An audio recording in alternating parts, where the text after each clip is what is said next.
Well, here we are again. Welcome back to my video.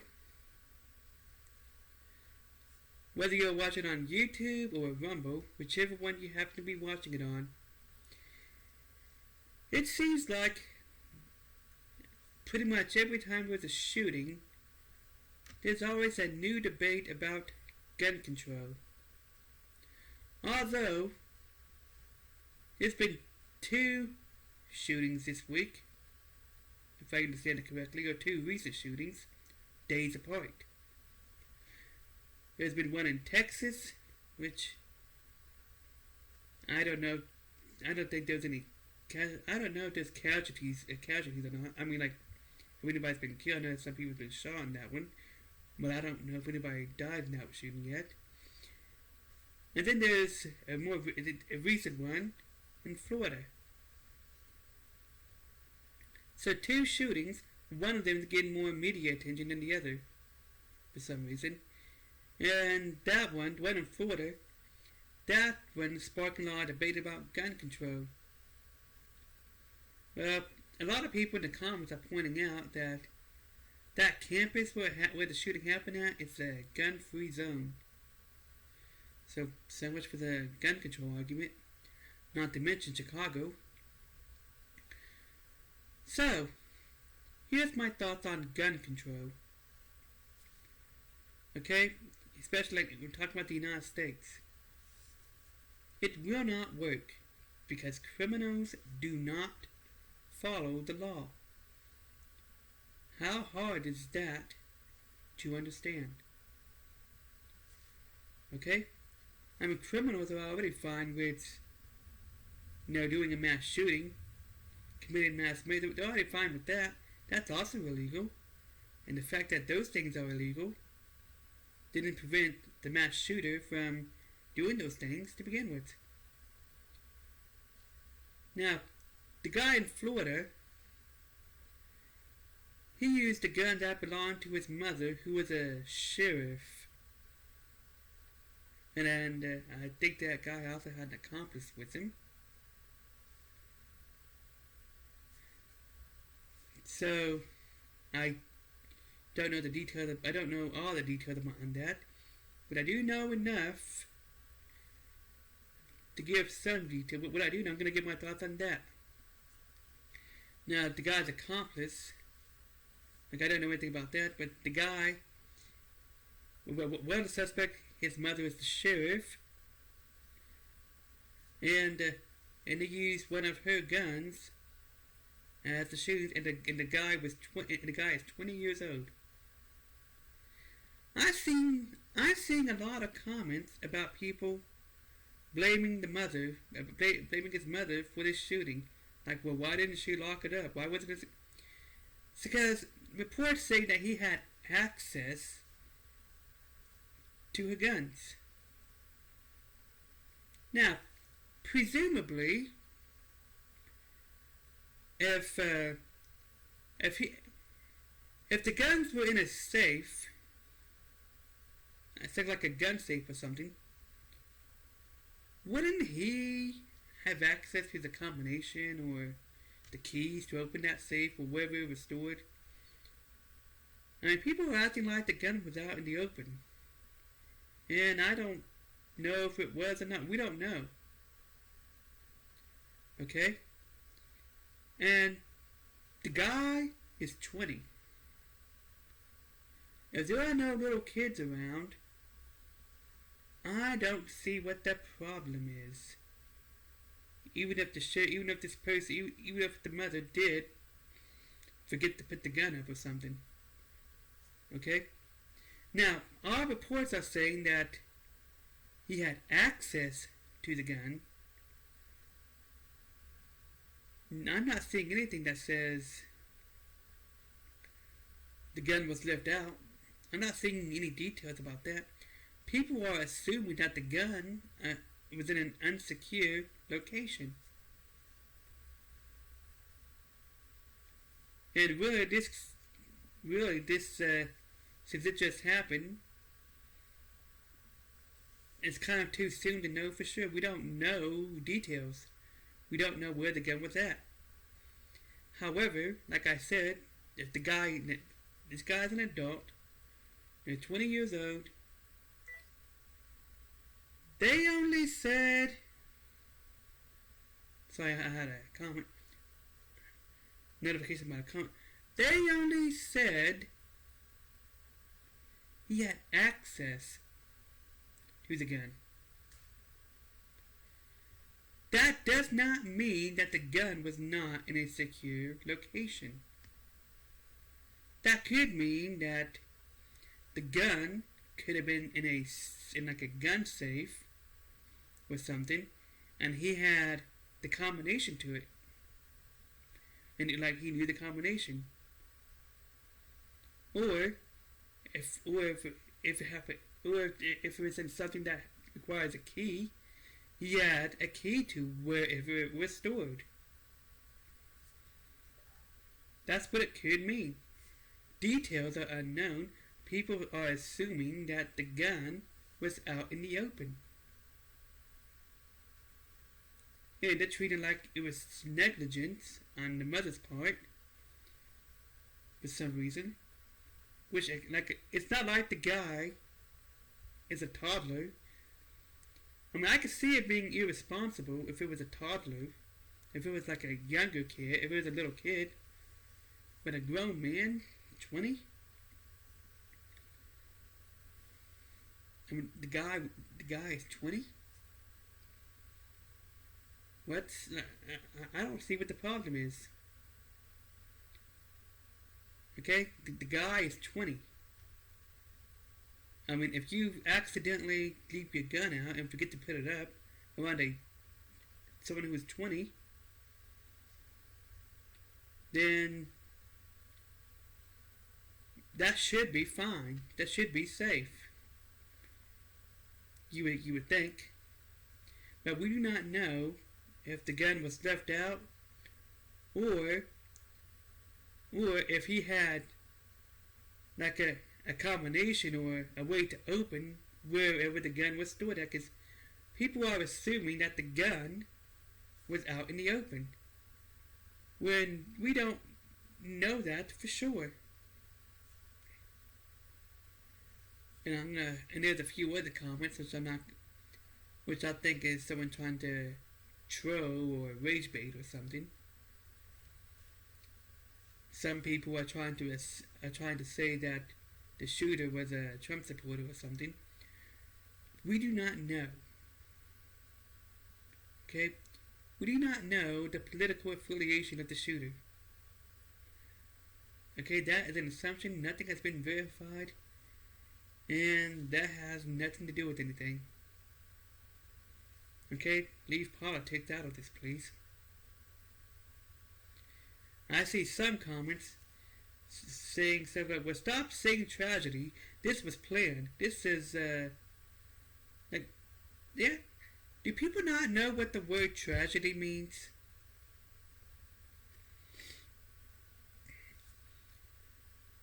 Yeah, but I see kind of, about people are saying, don't call this a tragedy. This was a heinous crime. I'm thinking, doesn't a heinous crime fall under the category of a tragedy? Isn't that a type of tragedy? Again, do people not know what the word tragedy means? So I'm pretty sure if you were to look up the word tragedy, it would apply to a crime. It would a natural disaster. A severe car accident, all that stuff. Who says it can't be both? Who says it can't be both a heinous act and a tragedy? Why does it have to be one or the other?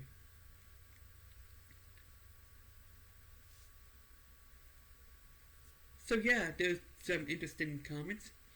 I'm pretty sure that the people who are trying to say that the guy is a Trump supporter are just trolling. They're trying to rage bait off of that. And it's just nothing. It's only a very few people are saying that. And that and details are unknown. And one thing that we do know, if that was the case, mainstream media would have a field day with that. Okay, I want to make sure it's still recording. I saw the video kind of freeze a little bit. So the mainstream media would have a field day with that if it actually was a Trump supporter. And like I said, details are unknown.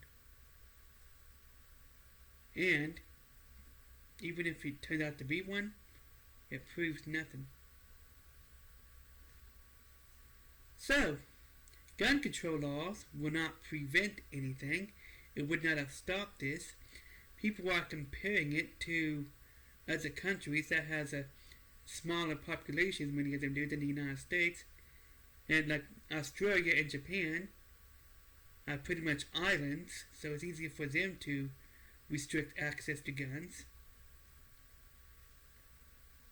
And they are not anywhere near as populated as the U.S. is. And this is a very nuanced thing. There's many nuances, many different contributing factors.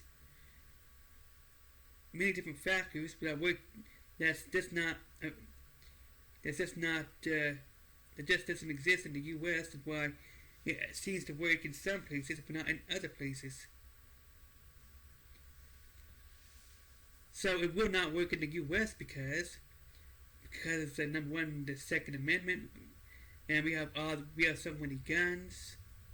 Because of all these guns we have, it's easier for people to get it off the black market.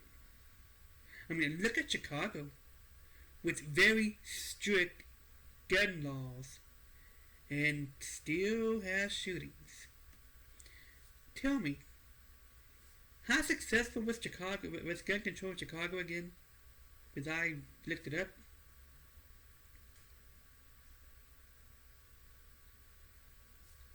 Exactly. So it's not very successful, as I mentioned. Gun control will not work because criminals do not obey the law. If somebody wants to do a shooting somewhere, they will find some way to get a gun. These guys are criminals. They don't care about the law. I mean, think about it. If they're planning a shooting, they're planning to commit mass murder. That's already against the law.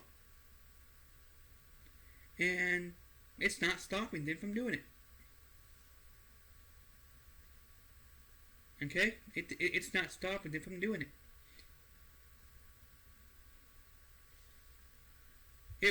It will not prevent this from happening. In fact, it would make it worse. All you'd be doing is disarming law-abiding citizens. And by the way, I find it interesting that the same people who pushed for gun control also wanted to defund the police a few years ago. So, imagine what would have happened if they had managed to do both somehow. If they got rid of the police and they got rid of gun control. I mean, and there's this very strict gun control. Imagine what would happen. Everybody would become defenseless. Criminals would still have access to guns. They could still get it off the black market illegally. Also, the one in Texas, that shooting in Texas, that's a 17-year-old did that shooting. So he's not, I don't think he's supposed to be having that gun in the first place.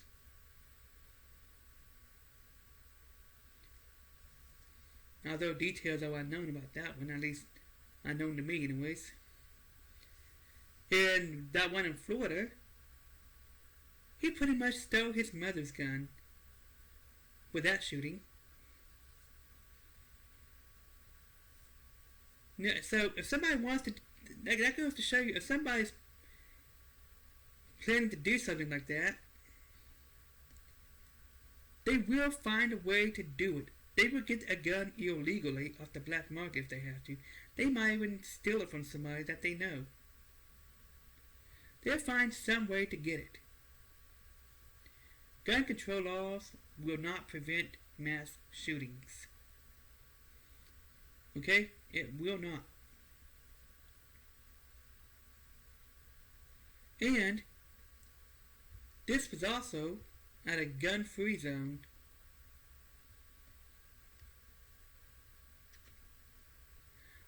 Another thing, it also seems like every time there's a shooting, a lot of people want to blame the parents, especially this recent one. A lot of people are wondering if the sheriff is going to be facing any criminal charges. For what? Negligence? Again, they were assuming that the gun was left out because the guy had access to the guns. No. The sheriff should... The shooter's mom, who happens to be the sheriff, should only be charged if she was an accomplice to the crime. And they brought up another case where a guy actually was charged because he had a kid, because it's a kid who was a minor, had access to guns in that house. Keep on whipping access to guns, which could mean that the gun was in a gun safe or something that had a lock on it, and the kid knew how to open the lock. Maybe if it was a combination lock, maybe he knew the combination, maybe he knew where the key was at. He had access to the key. Also, if this kid was, I don't know, I'm not very familiar with that case, but I'm assuming that this kid was, that kid was at least a teenager. Assuming that there are no small children in the house, and the gun was technically in like a gun safe or something, why? It makes no sense to charge the father for that crime, and I don't think that guy should have been charged. Okay? Because I believe that at some point you are responsible for your own action. Because I'm kind of curious about something. I'm kind of curious. When I was in school, we used to have these school assemblies about watching who your friends are, about be drug free. They talk about peer pressure and all that stuff, and watching who you hang out with. Do kids today not have those assemblies? Because it seems like every time something like this happens, there's a shooting or something, everybody is quick to blame the parents, but nobody says anything about their friends who could have been bad influences that they've been hanging out with, probably behind their parents' back. Or at the very least, against their parents' wishes, like maybe they've been rebelling against their parents, and it's driving their parents insane, and they're hanging out with bad influences, like they was a good kid at one time, then bad influences led them astray, and they made bad choices as a result, which they now had to dance them in prison. Like, nobody wants to talk about the friends of these people who end up doing that. They always want to blame the parents for it, when in reality it's most likely their friends who are bad influences who talked them into doing it in the first place. Like some of that stuff. Do schools no longer have assemblies where they tell kids to watch who their friends are,